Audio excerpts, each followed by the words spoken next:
Dears, എല്ലാവർക്കും ദിജോസ് വേൾഡിൻ്റെ പുതിയൊരു വീഡിയോയിലേക്ക് സ്വാഗതം. നിങ്ങൾക്ക് പീരിയഡ്സിന് മുൻപായിട്ട് മുഖക്കുരു ഉണ്ടാകുന്നുണ്ടോ? അത് പ്രഗ്നൻസിയുടേതാണോ പീരിയഡ്സിൻ്റെതാണോ എന്ന് തിരിച്ചറിയാനായിട്ടുള്ള 6 വഴികളെ പറ്റിയിട്ടാണ് ഇന്നത്തെ വീഡിയോയിൽ സംസാരിക്കുന്നത് കേട്ടോ. അപ്പോൾ അതെന്തൊക്കെയാണെന്ന് നമുക്ക് നോക്കാം. വീഡിയോ നമുക്ക് സ്റ്റാർട്ട് ചെയ്യാം. ഒരുപാട് പേര് നമ്മുടെ ചാനൽ ഫോളോ ചെയ്തിട്ട് പ്രഗ്നൻ്റ് ആയിട്ടുണ്ട്. അവരുടെയൊക്കെ സക്സസ് സ്റ്റോറീസ് എന്ന് പറഞ്ഞിട്ട് സെപ്പറേറ്റ് ആയിട്ടൊരു വീഡിയോ ആയിട്ടും കമ്മ്യൂണിറ്റി ടാബിലും ഞാൻ പോസ്റ്റ് ചെയ്യുന്നുണ്ട്. നിങ്ങളത് കണ്ടു നോക്കുക. നിങ്ങളുടേതായിട്ടുള്ള സെയിം ഹെൽത്ത് കണ്ടീഷൻസ് ഉള്ള ആളുകൾ എന്തൊക്കെ ടിപ്സ് ആണോ ഫോളോ ചെയ്തത്, അതിൽ നിങ്ങളെക്കൊണ്ട് സാധിക്കുന്ന ഹോം റെമഡീസ് ഒക്കെ ഒന്ന് ഫോളോ ചെയ്യാനായിട്ട് ശ്രദ്ധിക്കുക കേട്ടോ. ഒരിക്കലും ഡോക്ടറുടെ ട്രീറ്റ്മെൻറ്റിന് സബ്സ്റ്റിറ്റ്യൂട്ട് ആയിട്ടുള്ളതല്ല നമ്മുടെ ചാനലിൽ പറയുന്ന ടിപ്സ് ഒന്നും തന്നെ. ഡോക്ടറുടെ ട്രീറ്റ്മെൻറ്റിനോടൊപ്പം ഈ പറയുന്ന മാറ്റങ്ങളും കൂടി നിങ്ങൾ ലൈഫ് സ്റ്റൈലിൽ കൊണ്ടുവരികയാണെങ്കിൽ വേഗത്തിൽ കൺസീവ് ആകാനായിട്ട് അത് ഹെൽപ്പ് ചെയ്യും കേട്ടോ. ഇവിടെ മുഖക്കുരുവിനെ പറ്റി സംസാരിക്കുമ്പോഴേക്കും ഈ മുഖക്കുരു അല്ല, യാതൊരു തരത്തിലുള്ള പ്രഗ്നൻസി ലക്ഷണവും നിങ്ങൾക്കില്ലെങ്കിലും വിഷമിക്കേണ്ട ആവശ്യമൊന്നുമില്ല. എക്സ്പെക്റ്റഡ് പീരിയഡ് ഡേറ്റിൽ ബ്ലീഡിങ് വരുന്നുണ്ടോ എന്ന് മാത്രം നോക്കുക. പോകുന്ന രക്തത്തിൻ്റെ അളവ് എത്രത്തോളം ആണെന്നതും കൂടി നിങ്ങളൊന്ന് മോണിറ്റർ ചെയ്യണം. കാരണം പോകുന്ന രക്തത്തിൻ്റെ അളവ് കഴിഞ്ഞ മാസങ്ങളെ അപേക്ഷിച്ച് വളരെ കുറവാണെങ്കിൽ അപ്പോഴും പ്രഗ്നൻസി ടെസ്റ്റ് ചെയ്യാനായിട്ട് മറക്കരുത് കേട്ടോ. കാരണം ഒരുപാട് പേർക്ക് ലൈറ്റ് ആയിട്ടുള്ള സ്പോട്ടിങ്ങും ബ്ലീഡിങ്ങും ഒക്കെ ഉണ്ടായിട്ടും പ്രഗ്നൻസി പോസിറ്റീവ് ആകുന്നവരുണ്ട്. അതുകൊണ്ടാണ് കേട്ടോ പറഞ്ഞത്. ഇനി നമുക്ക് സ്ഥിരമായി സ്ത്രീകൾക്ക് ഉണ്ടാകുന്ന ഒരു കാര്യമാണ് മുഖക്കുരു എന്ന് പറയുന്നത്. നമ്മളിൽ ഉണ്ടാകുന്ന ഹോർമോൺ ചേഞ്ചസിൻ്റെ ഭാഗമായിട്ടും സ്കിന്നിൽ ഒരുപാട് ഓയിൽ പ്രൊഡക്ഷൻ ഉണ്ടാകുന്നതിൻ്റെ ഭാഗമായിട്ടും ഒക്കെയാണ് പല സിറ്റുവേഷനിലും നമുക്ക് മുഖക്കുരു ഉണ്ടാകുന്നത്. ഇനി പ്രഗ്നൻസി കൊണ്ട് എന്തൊക്കെ ഫാക്ടേഴ്സ് കൊണ്ടാണ് പ്രഗ്നൻസിയിൽ മുഖക്കുരു ഉണ്ടാകുന്നതെന്ന് നമുക്ക് നോക്കാം. ഏറ്റവും ആദ്യത്തേത് ഈ പറഞ്ഞ പോലെ ഹോർമോൺ ചേഞ്ചസ് തന്നെയാണ്. പ്രൊജസ്ട്രോണും ഈസ്ട്രോജന്റെയും വ്യത്യാസം മൂലം ഓയിൽ പ്രൊഡക്ഷൻ കൂടുതലായിട്ട് സ്കിന്നിൽ ഉണ്ടാകുന്നത് നമ്മളിൽ പിമ്പിൾസ് ഉണ്ടാകാനായിട്ടുള്ള കാരണങ്ങൾ വർദ്ധിപ്പിക്കുന്നുണ്ട് കേട്ടോ. രണ്ടാമത്തെ റീസൺ ആണ് നമ്മളുടെ ഇമ്മ്യൂണിറ്റിയിൽ ചേഞ്ചസ് ഉണ്ടാകുന്നത്. നമ്മുടെ ഇമ്മ്യൂണിറ്റി പ്രഗ്നൻ്റ് ആകുന്ന സമയത്ത് ഒരുപാട് വീക്കായി പോകുന്നുണ്ട്. ശരീരം ഒരുപാട് വീക്കാകുന്നതിൻ്റെ ഭാഗമായിട്ട് വൈറൽ ഇൻഫെക്ഷൻസും മറ്റുള്ള ബാക്ടീരിയൽ ഇൻഫെക്ഷൻസും ഒക്കെ ബോഡിയിലോട്ട് എത്താനായിട്ടുള്ള സാഹചര്യങ്ങൾ വളരെയധികം കൂടുതലാണ്.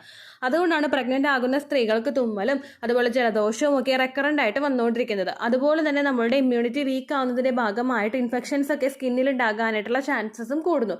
ഇതിൻ്റെ ഭാഗമായിട്ട് നമുക്ക് ഇതുപോലെ പിമ്പിൾസ് മുഖത്തുണ്ടാവാം കേട്ടോ. ചിലപ്പോൾ ഒരുപാട് പിമ്പിൾസ് ഉണ്ടാകുന്ന സിറ്റുവേഷൻസും ഉണ്ടാകാം. അടുത്തതെന്ന് പറയുന്നത് സ്ട്രെസ്സാണ്. സ്ട്രെസ് കൂടുന്നതിനനുസരിച്ചിട്ട് നമ്മുടെ ശരീരത്തിൽ കോർട്ടിസോളിൻ്റെ പ്രൊഡക്ഷൻ നന്നായിട്ട് വർദ്ധിക്കുന്നുണ്ട്.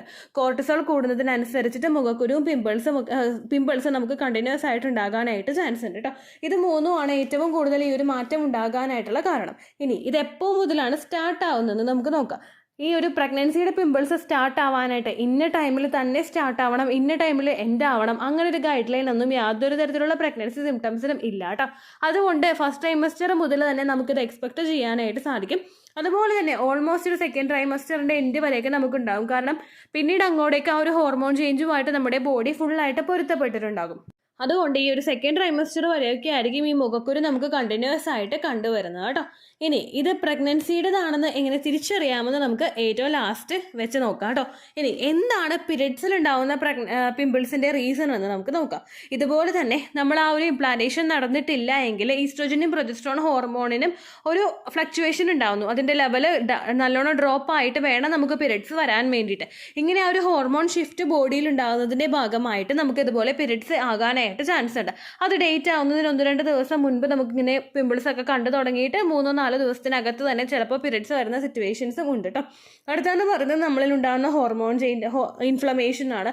അതുപോലെ തന്നെ ഉണ്ടാകുന്ന ഹോർമോൺ ചേഞ്ചസ്, ആൻഡ്രോജൻ്റെ ലെവലിൽ വ്യത്യാസം വരുന്നത്, ഇതൊക്കെയാണ് ഏറ്റവും കൂടുതൽ ഈ ഒരു ബുദ്ധിമുട്ടുണ്ടാകാനായിട്ടുള്ള റീസൺസ് കേട്ടോ. ഇനി എങ്ങനെയാണിത് പീരിയഡ്സിൻ്റെ പിമ്പിൾസ് ആയിട്ട് ഐഡൻറ്റിഫൈ ചെയ്യുന്നതെന്ന് നമുക്ക് നോക്കാം. നോർമലി പിമ്പിൾസ് വരുന്നതിന് വെച്ച് കമ്പയർ ചെയ്യുമ്പോൾ പ്രഗ്നൻസി ടൈമിൽ ഉണ്ടാകുന്ന പിമ്പിൾസ് ഒരുപാട് പെയിൻഫുൾ ആയിട്ടുള്ള പിമ്പിൾസ് ആയിരിക്കില്ല. ചിലത് നമുക്ക് തൊട്ട് നോക്കുമ്പോൾ പറയാം ഭയങ്കര ശക്തമായിട്ടുള്ളൊരു വേദനയായിരിക്കും. അതുപോലെ പസ്സല് പോലെയൊക്കെ നമുക്ക് അതിനകത്ത് കൂടുതലായിട്ട് കാണാനായിട്ട് സാധിക്കും. ഡിഫറെൻ്റ് ആയിട്ടുള്ള ലൊക്കേഷൻസിൽ വന്നു കഴിഞ്ഞാൽ നമുക്ക് ആ വരുന്ന സ്ഥലം ഏതാണെന്ന് ഫീൽ ചെയ്യാനായിട്ട് വരും. നമ്മൾ കാണുന്നതിന് മുൻപ് തന്നെ എവിടെയെങ്കിലും ഒരു ഭാഗത്തൊരു ഇൻഫ്ലമേഷൻ പോലെ അല്ലെങ്കിൽ ഒരു വേദന പോലെയൊക്കെ കണ്ടിന്യൂസ് ആയിട്ട് വരുമ്പോഴേക്കും നമുക്ക് റെക്കഗ്നൈസ് ചെയ്യാം പിമ്പിൾസ് ഉണ്ട്. അവിടെ തടവി നോക്കുമ്പോൾ നമുക്ക് അവിടെ ഒരു മുളച്ചെന്ന് നിൽക്കുന്നത് പോലെ ഫീൽ ചെയ്യാനായിട്ട് സാധിക്കും. ഇതാണ് നോർമലി ഉണ്ടാകുന്ന പെയിൻഫുൾ ആയിട്ടുള്ള പിമ്പിൾസ്. പക്ഷേ മറ്റേത് വെച്ചിട്ട് കമ്പയർ ചെയ്യുമ്പോൾ പീരിയഡ്സിൻ്റെ പിമ്പിൾസ് കുറച്ച് പെയിൻഫുൾ ആണെങ്കിലും പക്ഷേ പ്രഗ്നൻസിയുടെ പിമ്പിൾസ് അങ്ങനെ പെയിൻഫുൾ അല്ലാത്ത തരത്തിലുള്ളതാണെന്നാണ് പലരും ഇങ്ങനെ ഒരു ആർട്ടിക്കിളൊക്കെ എഴുതുന്നതിൽ കൂടെ പരാമർശിച്ചിട്ടുള്ളത് കേട്ടോ. ഇതുപോലെ നമുക്ക് കൺഫേം ആയിട്ട് പറയാൻ സാധിക്കില്ല. ചില ആളുകൾക്ക് ഈ ഒരു പിമ്പിൾസിൻ്റെ ആ ഒരു വരുന്നതിൻ്റെ ചിലപ്പോൾ പെയിൻഫുൾ ആയിരിക്കും, ചിലപ്പോൾ പെയിൻഫുൾ അല്ലാതെയും ഇരിക്കുക കേട്ടോ. ഇനി ഈ ഒരു ലൊക്കേഷൻസ് ഉണ്ട് ഇത് വരുന്നതിൻ്റെ. അത് നമ്മൾ ആ ഒരു 6 രീതിക്കാണ് നമുക്കിത് പ്രഗ്നൻസി ആണോ പീരിയഡ്സ് ആണോ എന്നൊക്കെ മനസ്സിലാക്കാനായിട്ട് സാധിക്കുന്നത് കേട്ടോ. നോർമലി പ്രഗ്നൻസി ടൈമിൽ നമുക്കുണ്ടാകുന്ന പിമ്പിൾസ് ഏറ്റവും കൂടുതൽ ഉണ്ടാകുന്നത് ബാക്കിൻ്റെ പോർഷനിൽ, നമ്മുടെ ആ ഒരു ബാക്കിൻ്റെ ഒരു നേരെ നമ്മുടെ നടുവിൻ്റെ തൊട്ട് താഴെയുള്ള ആ ഒരു പോർഷനിലൊക്കെ ബാക്കിൽ നന്നായിട്ട് പിമ്പിൾസ് പോലെ, ചിലപ്പോൾ കുഞ്ഞു കുഞ്ഞു പിമ്പിൾസ് പോലെയൊക്കെ നമുക്ക് ഫോം ചെയ്യാനായിട്ട് ചാൻസ് ഉണ്ട് കേട്ടോ. പിന്നെ അടുത്തതായിട്ട് വരുന്നത് നമ്മുടെ ചെസ്റ്റിൻ്റെ ഭാഗത്താണ്. ബ്രസ്റ്റിൻ്റെ അങ്ങോട്ടേക്ക് ഉണ്ടാവില്ല, നമ്മുടെ നെഞ്ചിൻ്റെ ഭാഗത്ത്, രണ്ട് ബ്രസ്റ്റിൻ്റെ ഇടയിലുള്ള പോർഷനിൽ ചിലപ്പോൾ പിമ്പിൾസ് കുഞ്ഞു കുഞ്ഞുതായിട്ട് വരാനായിട്ട്, ചിലപ്പോൾ വീർത്തിരിക്കുന്ന ഒരെണ്ണമായിട്ട് വരാനായിട്ടും ചാൻസ് ഉണ്ട്. പിന്നെ അടുത്തതായിട്ട് വരാൻ ചാൻസ് ഉള്ളത് നമ്മുടെ അബ്ഡോമൻ ഭാഗത്താണ്. നമ്മുടെ നേരെ അടിവയറിൻ്റെ ഭാഗത്ത് ഇതുപോലെ പിമ്പിൾസ് രൂപപ്പെടാം. അതുപോലെ നമ്മുടെ പെൽവിസിൻ്റെ ഭാഗത്ത്, നമ്മുടെ പിന്നെ ചിന്നിൻ്റെ ഭാഗത്ത്, നെക്കിൻ്റെ ഭാഗത്ത്, ഈ ഭാഗത്തൊക്കെയാണ് ഏറ്റവും കൂടുതൽ പ്രഗ്നൻസി ടൈമിൽ നമുക്ക് പിമ്പിൾസ് ഉണ്ടാകുന്നത് കേട്ടോ. അപ്പോൾ ഈ ഒരു 6 ഭാഗത്ത് നിങ്ങൾക്ക് പിമ്പിൾസ് കൂടുതലായിട്ട് വരുന്നുണ്ടെങ്കിൽ പ്രഗ്നൻസി ആകാനായിട്ട് ചാൻസ് ഉണ്ട്. ഞാൻ ഒന്നുകൂടി പറയാം. നമ്മുടെ ബാക്ക്, ചെസ്റ്റ്, അബ്ഡോമൻ, പെൽവിക്ക്, അതുപോലെ ചിന്ന്, നെക്ക്, ഈ ഭാഗത്തൊക്കെയാണ് പ്രഗ്നൻസി പിമ്പിൾസ് കൂടുതലായിട്ട് കാണുന്നത്. ഇനി നമ്മുടെ പീരിയഡ്സിൻ്റെ പിമ്പിൾസ് ആണെങ്കിൽ അത് വരുന്ന ലൊക്കേഷൻസ് വേറെയാണ് കേട്ടോ. അതായത് നമ്മുടെ ചിന്ന്, നമ്മുടെ കവിൾത്തടത്തിൽ ഇത് വരാനായിട്ട് ചാൻസ് ഉണ്ട്. പിന്നെ നമ്മുടെ ജോലൈൻ്റെ ഭാഗത്ത്, നമ്മുടെ താടിയുടെ ഭാഗത്തൊക്കെ ഇത് ഉണ്ടാവാനായിട്ട് ചാൻസ് ഉണ്ട്. ചീക്സിൻ്റെ ഭാഗത്ത് ഇത് ഉണ്ടാവാനായിട്ട് ചാൻസ് ഉണ്ട്. അതുപോലെ നമ്മുടെ നോസിന് അറൗണ്ട് ആയിട്ടും ഈ ഒരു പീരിയഡ്സിൻ്റെ പിമ്പിൾസ് രൂപപ്പെടാനായിട്ടും ചാൻസ് ഉണ്ട് കേട്ടോ. ഇനി ഇതുപോലുള്ള പിമ്പിൾസ് ഉണ്ടാകുന്ന സമയത്ത് പലരും ചെയ്തു വെക്കുന്ന കുറച്ച് മിസ്റ്റേക്സ് ഉണ്ട്. അതായത് നമ്മൾ വേറെ എന്തെങ്കിലുമൊക്കെ വീഡിയോസൊക്കെ കണ്ടിട്ട് അതിനനുസരിച്ചിട്ടുള്ള കാര്യങ്ങളൊക്കെ പരീക്ഷിച്ച് വരുമ്പോഴേക്കും, അല്ലെങ്കിൽ ക്രീംസൊക്കെ മറ്റുള്ള എന്തെങ്കിലുമൊക്കെ ആളുകൾ നമുക്ക് പറഞ്ഞു തരുന്ന ക്രീംസൊക്കെ യൂസ് ചെയ്യുമ്പോൾ ചിലപ്പോൾ ഈ പിമ്പിൾസിൻ്റെ സിറ്റുവേഷൻ ഭയങ്കര വേഴ്സ് ആയിട്ട് പോകാം. അപ്പോൾ നിങ്ങളുടെ മുഖത്ത് കൂടുതലായിട്ട് പിമ്പിൾസ് വരുന്നുണ്ട്, നിങ്ങളുടെ കവിളുടെ ഭാഗത്താണെങ്കിലും ഏത് പോർഷൻ, ഞാൻ ഈ പറഞ്ഞിട്ടുള്ള പ്രൈവറ്റ് പോർഷനിലാണെങ്കിലും പിമ്പിൾസ് കൂടുതലായിട്ട് വരുന്നുണ്ടെങ്കിൽ ഇതുപോലുള്ള കാര്യങ്ങളൊക്കെ ചെയ്യുന്നതിന് മുൻപായിട്ട് ഡെർമറ്റോളജിസ്റ്റിനെ ഒന്ന് കാണാനായിട്ട് നോക്കുക. അവിടെ കൃത്യമായിട്ട് കാര്യങ്ങളൊക്കെ പറയുകയാണെങ്കിൽ ഈ പിമ്പിൾസിൻ്റെ കറക്റ്റ് റീസൺ നമുക്ക് കണ്ടുപിടിച്ചിട്ട് അത് മാറ്റിയെടുക്കാനായിട്ട് സാധിക്കും. പ്രഗ്നൻസിയിൽ ഉണ്ടാകുന്ന പിമ്പിൾസിനെ ഓർത്തിട്ട് നിങ്ങൾ വിഷമിക്കേണ്ട ആവശ്യമില്ല. ഏകദേശം നിങ്ങളുടെ സെക്കൻഡ് ട്രൈമസ്റ്റർ ഒക്കെ ആകുമ്പോഴേക്കും ഇത് കംപ്ലീറ്റ് ആയിട്ട് എൻഡ് ആയിട്ടുണ്ടാകും. അതല്ലെങ്കിൽ നിങ്ങളുടെ ഡെലിവറി കഴിഞ്ഞ സമയത്ത് തന്നെ ഇത് കംപ്ലീറ്റ് ആയിട്ട് ക്ലിയർ ആയി പോകും. ആ ഒരു ഹോർമോൺ നോർമലായി കഴിയുമ്പോഴേക്കും പിന്നെ ഇതുപോലെ പിമ്പിൾസ് വരുന്ന സിറ്റുവേഷൻസ് ഉണ്ടാവില്ല കേട്ടോ. അതുപോലെ പിമ്പിൾസ് വരുന്ന സമയത്താണെങ്കിൽ നമ്മൾ ഒരുപാട് അങ്ങോട്ട് പൊട്ടിക്കാൻ പാടില്ല. ചില ആളുകൾക്ക് പിമ്പിൾസിനെ പൊട്ടിക്കാൻ ഭയങ്കര ഇൻട്രസ്റ്റാണ്. അങ്ങനെ നമ്മൾ പൊട്ടിച്ചു കഴിഞ്ഞ് കഴിഞ്ഞാൽ പിന്നീട് അങ്ങോട്ടേക്ക് മുഖത്ത് കറുത്ത പാടുകളായിട്ട് ഇത് രൂപപ്പെടാനായിട്ട് ചാൻസ് ഉണ്ട് കേട്ടോ.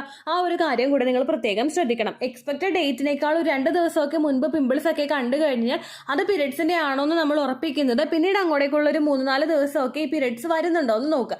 ഒരു 5 days ആയിട്ടും പീരിയഡ്സ് വരുന്നില്ല എങ്കിൽ നമുക്ക് മനസ്സിലാക്കാം ഏകദേശം ഒരു പ്രഗ്നൻസിയുടെതൊക്കെ തന്നെ ആയിരിക്കും ഇതൊന്ന് മനസ്സിലാക്കാനായിട്ടും സാധിക്കും കേട്ടോ. കൂടുതലായിട്ട് നമ്മൾ കൺക്ലൂഡ് ചെയ്യാനായിട്ട് പറ്റിയില്ലെങ്കിലും ഈ ഒരു ചേഞ്ചസും ബോഡിയിൽ പലർക്കും വിസിബിൾ ആകുന്നതാണ്. ആ ഒരു മാറ്റം നിങ്ങൾക്കുണ്ടോ എന്ന് നോക്കുക. ഇനി ഇല്ലെങ്കിലും വിഷമിക്കേണ്ട ആവശ്യമൊന്നുമില്ല. എക്സ്പെക്റ്റഡ് ഡേറ്റിൽ പീരിയഡ്സ് വരുന്നുണ്ടോ എന്ന് ശ്രദ്ധിക്കണം. ഞാൻ തുടക്കത്തിലേ പറഞ്ഞതുപോലെ തന്നെ പോകുന്ന രക്തത്തിന്റെ അളവ് എത്രയാണെന്നുള്ള കാര്യവും കൂടി കൃത്യമായിട്ട് മോണിറ്റർ ചെയ്ത് കഴിഞ്ഞാൽ ബോഡിയെ നമുക്ക് സപ്പോർട്ട് ചെയ്ത് കൊടുക്കാനായിട്ട് സാധിക്കും കേട്ടോ. നമ്മളിൽ ഉണ്ടാകുന്ന ലൈഫ് സ്റ്റൈൽ ചേഞ്ചസ് കൊണ്ട് യാതൊരു തരത്തിലുള്ള പ്രഗ്നൻസി ലക്ഷണവും ഇല്ലാതെയും പ്രഗ്നന്റ് ആകുന്ന ഒരുപാട് പേരുണ്ട്. അതുകൊണ്ടാണ് പിന്നെ ഓരോ വീഡിയോസിലും ഈ ഒരു കാര്യം സ്പെഷ്യലായിട്ട് പറയുന്നത് കേട്ടോ. നമ്മൾ ഉദ്ദേശിക്കുന്ന, അല്ലെങ്കിൽ നമുക്ക് ഫസ്റ്റ് പ്രഗ്നൻസിയിൽ ഉണ്ടായതോ നമ്മുടെ അമ്മയ്ക്ക് ഉണ്ടായതോ നമ്മുടെ സ്വന്തം സിസ്റ്റർക്ക് ഉണ്ടായതായിട്ടുള്ള ലക്ഷണം നിങ്ങൾക്ക് ഉണ്ടായിക്കൊള്ളണമെന്നില്ല. പലർക്കും ഭയങ്കര വിയേർഡായിട്ടുള്ള പ്രഗ്നൻസി ലക്ഷണങ്ങൾ ഉണ്ടാകുന്നുണ്ട്. ഇപ്പം ഈ മുഖക്കുരു വിയേർഡായിട്ടുള്ള ഒരു പ്രഗ്നൻസി ലക്ഷണമാണ്.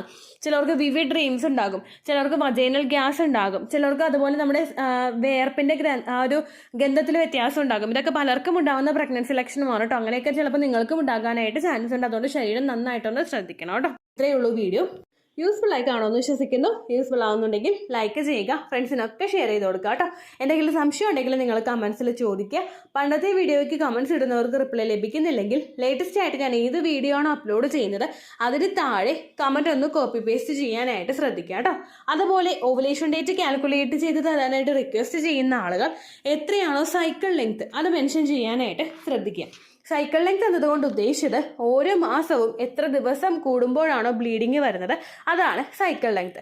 കഴിഞ്ഞ മാസം ഒരു 8-ാം തീയതിയാണ് ബ്ലീഡിങ് ആയതെങ്കിൽ ഈ മാസം 6-ാം തീയതിയാണ് ബ്ലീഡിങ് ആയതെങ്കിൽ കഴിഞ്ഞ മാസം 8-ാം തീയതി മുതൽ ഈ മാസം 6-ാം തീയതി വരെ എത്ര ദിവസമുണ്ടോ അത് കാലണ്ടറിൽ എണ്ണി തിട്ടപ്പെടുന്നതാണ് നിങ്ങളുടെ സൈക്കിൾ ലെങ്ത്. സൈക്കിൾ ലെങ്ത് നമ്മൾ കൃത്യമായിട്ട് കാൽക്കുലേറ്റ് ചെയ്യുകയാണെങ്കിൽ ഓവുലേഷൻ ഡേറ്റ് എളുപ്പത്തിൽ കണ്ടുപിടിക്കാൻ വേണ്ടിയിട്ട് ഒരുപാട് ആപ്ലിക്കേഷൻസും ഒരുപാട് ഓൺലൈൻ ആയിട്ടുള്ള വെബ്സൈറ്റുകളും ഇന്ന് നമുക്ക് അവൈലബിൾ ആണ്. പ്ലേ സ്റ്റോറിൽ പോയിട്ട് ഓൺലൈൻ ഓവുലേഷൻ ട്രാക്കർ എന്ന് ടൈപ്പ് ചെയ്ത് കഴിഞ്ഞാൽ നിങ്ങൾക്ക് അതുമായിട്ട് ബന്ധപ്പെട്ടിട്ടുള്ള ആപ്ലിക്കേഷൻസ് കിട്ടും. അത് പറ്റുന്നില്ല എങ്കിൽ ഗൂഗിളിൽ പോയിട്ട് ഓൺലൈൻ ഓവുലേഷൻ കാൽക്കുലേറ്റർ എന്ന് ടൈപ്പ് ചെയ്ത് കഴിഞ്ഞാൽ അതുമായിട്ട് ബന്ധപ്പെട്ടിട്ടുള്ള വെബ്സൈറ്റുകൾ നിങ്ങൾക്ക് കിട്ടും. അതിൽ നിങ്ങളുടെ ലാസ്റ്റ് മന്തിലെ മെൻസ്ട്രേഷൻ്റെ ഡേറ്റും ഒപ്പം ഞാൻ ഈ പറഞ്ഞ രീതിക്ക് നിങ്ങൾ കാൽക്കുലേറ്റ് ചെയ്യുന്ന സൈക്കിൾ ലെങ്ത്തും എൻ്റർ ചെയ്ത് കൊടുക്കുകയാണെങ്കിൽ നിങ്ങൾക്ക് കൃത്യമായിട്ട് ഓവുലേഷൻ ഡേറ്റ് കണ്ടുപിടിക്കാനായിട്ട് സാധിക്കും. ഫെർട്ടൈൽ ടൈം പീരീഡും നിങ്ങൾക്ക് കിട്ടും. അതായത് എത്ര ദിവസം മുതൽ കോൺടാക്ട് ചെയ്ത് തുടങ്ങിക്കഴിഞ്ഞാൽ നിങ്ങൾ പ്രഗ്നൻ്റ് ആകും എന്നുള്ളൊരു ഡേറ്റും നിങ്ങൾക്ക് പ്രോപ്പറായിട്ട് കിട്ടും കേട്ടോ. ഇത് കാൽക്കുലേറ്റ് ചെയ്യുന്ന സമയത്ത്, സൈക്കിൾ ലെങ്ത് കാൽക്കുലേറ്റ് ചെയ്യുന്ന സമയത്ത് നിങ്ങളുടെ ആ ഒരു കലണ്ടറിൽ നോക്കി തന്നെ നിങ്ങൾ കാൽക്കുലേറ്റ് ചെയ്യുക. പല മാസങ്ങളിലും 30-31 ദിവസമുണ്ട്, അതുകൊണ്ടാണ് അങ്ങനെ പറഞ്ഞത്. ഒപ്പം നിങ്ങൾക്ക് ബ്ലീഡിങ് തുടങ്ങിയ ദിവസത്തിന് വേണം നിങ്ങൾ ഡേ 1 ആയിട്ട് എടുക്കാൻ വേണ്ടിയിട്ട്. സ്പോട്ടിങ് തുടങ്ങിയ ദിവസത്തിനെ, അതായത് ചെറുതായിട്ട് ഡിസ്ചാർജ് പോയി തുടങ്ങിയ ദിവസത്തിനെ നിങ്ങൾ കൺസിഡർ ചെയ്യേണ്ട ആവശ്യം ഇല്ല കേട്ടോ. അപ്പോൾ ഇത്രയേ ഉള്ളൂ വീഡിയോ. അടുത്തൊരു വീഡിയോ ആയിട്ട് നമുക്ക് വീണ്ടും കാണാം. ബൈ.